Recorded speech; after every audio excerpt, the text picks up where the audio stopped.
गोटे तमिलनाडु निर्वाचन ता परवर्ती अवस्था जिते भारत वर्ष जैन जी आंदोलन सारा भारतीय जनता पार्टी सरकार को मुंड नैवा को बाध्य करछि से समय बांकीपुर परी सीट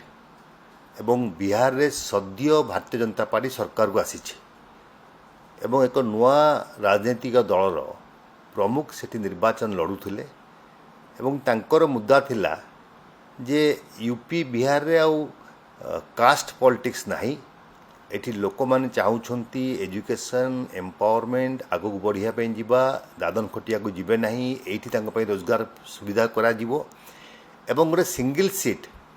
जोठू दीर्घ 35 वर्ष धरी भारतीय जनता पार्टी जीतु आसुला एवं भारतीय जनता पार्टी राष्ट्रीय सभापति से सीट ताकू मध्य से रखी पारिले नहीं तामाने कोट ना कोटी एक विराट परिवर्तन आड़ को भारत वर्ष जाऊँगी ता सूचाई देछि बांकीपुर निर्वाचन पूर्वर सूचाई देथिला तमिलनाडु निर्वाचन एवं ओडिशा कंटेस्ट ओडिशा परिप्रेक्षी रे एक 25 वर्ष शासन को हटाई जो सरकार वर्तमान शासन को आसी ठीक बिहार परी जे सेठी मध्य भारतीय जनता पार्टी सरकार शासन को आसी भारतीय जनता पार्टी राष्ट्रीय सभापति सीट लोक पराजय करुँच कोट ना कोठी लोक मैंने खुशी नुहंती सरकार उपरे किंबा तांकर मुख्यमंत्री उपरे ठीक ओडिशा रे मध्य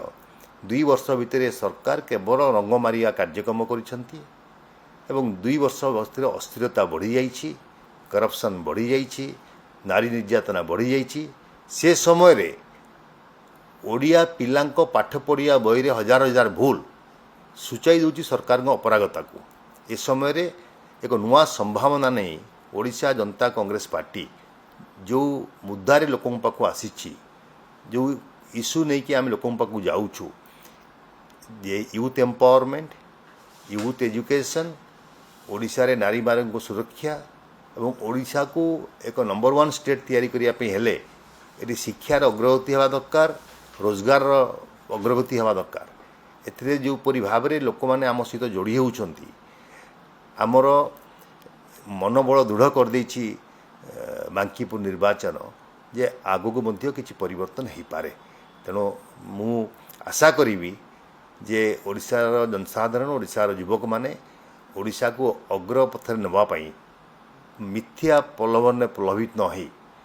जो मानकर विजन क्लियर अच्छी जो राजनीतिक दलर फंडा क्लियर अच्छी एवं एक नुआ दिशा रे कार्यक्रम करछंती तांको सहित जोड़ी ही आगु को भल एक विकसित ओडिशा गढ़िया काम करिया आपको कहछन ताले बीजेपी थारो भोटर मुह मोडुछंती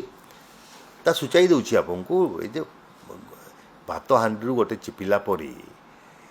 राष्ट्रीय अध्यक्षंकर जगार एवं सद्य बिहार रे भारतीय जनता पार्टी सरकार आसी समय रे से सीट रे पराजय वरण करवा कोट ना कोट एक सूचना दे देउछि सारा भारत वर्ष को जे लोक आपण ऊपर खुशी नहांती एक विराट परिवर्तन आड़ को भारत वर्ष जाउछि एवं एटा बीजेपी नेतृत्व को गोटे चैलेंज है निश्चित रूपे ये बीजेपी नेतृत्व को चैलेंज एवं प्रधानमंत्री मोदी को चैलेंज जे लोक आपन सहित नहांती आपन मिथ्या कथारे लोक प्रलोभित हबार नहीं लोक परिवर्तन आड़ को मुहाउछंती बिहार क्षेत्र में जोटा जहाँ एटा चल ओडिशा रे कोन सेम कंटेस्ट ओडिशा रो स्थिति कोन सेया एबे भी से भले आगो तो पंचायत निर्वाचन देखंतु तो पौर निर्वाचन आपन देखिबे ए पौर निर्वाचन रे एक छोटिया सिग्नल दिया जीवो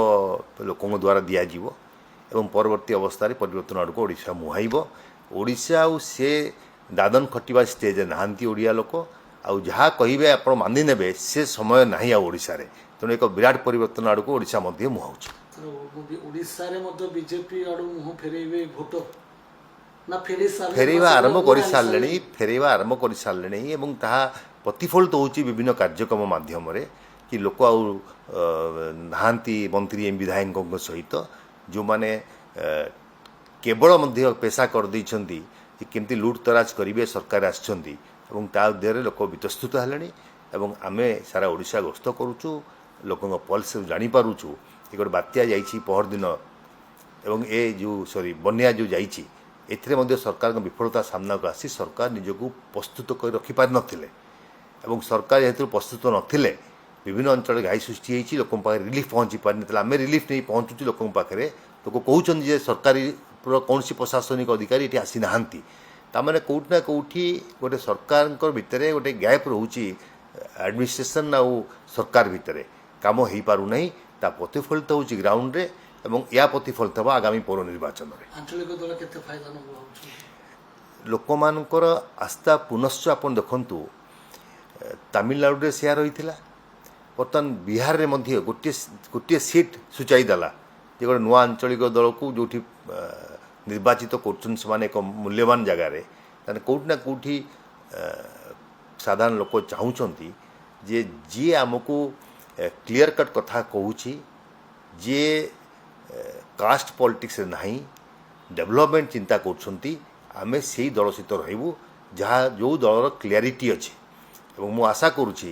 ଓଡ଼ିଶାରେ ମଧ୍ୟ ଆଗାମୀ ଦିନରେ ଓଡ଼ିଶା ଜନତା କଂଗ୍ରେସ ସେହି ସ୍ଥିତିକୁ ଯିବ ଏବଂ କ୍ଲିଅରିଟି ସହ ଗୋଟେ ଖୋଲା ଭିଜନ ସହ ସାଧାରଣ ଲୋକଙ୍କୁ, ସାଧାରଣ ୟୁଥକୁ ଆକୃଷ୍ଟ କରି ଆଗକୁ ବଢ଼ିବ। ପୌର ଆଉ ମୁତୁଟ ଜବାବ ନିଶ୍ଚିତ ରୂପେ ଆପଣ ଦେଖିଦେବେ ବର୍ତ୍ତମାନ ମିଳିପାରେ। ଦେଖନ୍ତୁ ଆପଣ ଦେଖନ୍ତୁ ପୌର ନିର୍ବାଚନ ଆସୁଛି ବହୁତ ଜଲ୍ଦି, ଆଉ 6-7 ମାସ ଭିତରେ ଓଡ଼ିଶାରେ ମଧ୍ୟ ଏକ ବିରାଟ ପରିବର୍ତ୍ତନ ଆଡ଼କୁ ଲୋକ ମୁହାଁଇବେ ଏବଂ ଏଇଠୁ ସୂଚନା ମିଳିଯିବ ଯେ ଆଗାମୀ ନିର୍ବାଚନରେ କ'ଣ ହେବ।